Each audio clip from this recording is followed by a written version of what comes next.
সঙ্গে সংঘর্ষ শুরু হয় তাদের।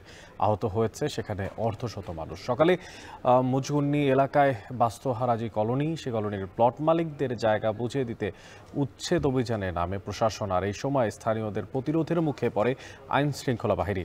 ভেঙে দেওয়া হয় উচ্ছেদ অভিযানের বুলডোজার গাড়ি। পরিস্থিতি নিয়ন্ত্রণে লাঠিচার্জ করে একসময় পুলিশ। আর এই সময় পুলিশ আর এলাকাবাসীর সঙ্গে সংঘর্ষ শুরু হয়।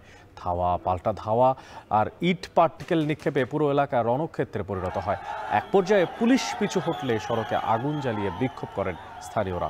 আর এই সময় তাদের ছত্রভঙ্গ করতে টিয়ার শেল নিক্ষেপ করে পুলিশ। প্রায় 2 ঘন্টা পর বেলা 11:30টার দিকে অভিযান স্থগিত করে নির্বাহী ম্যাজিস্ট্রেট। এরপর পরিস্থিতি শান্ত হয়।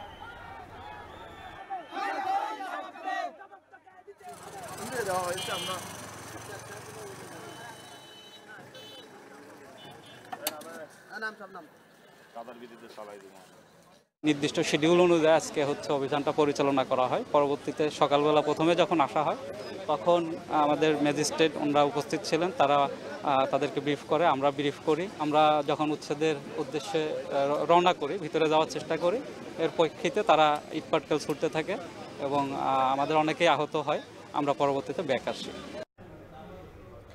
বিষয় বিস্তারিত জানাতে নগরীর বাস্তহারা এলাকায় আছেন সহকর্মী রামিম চৌধুরী।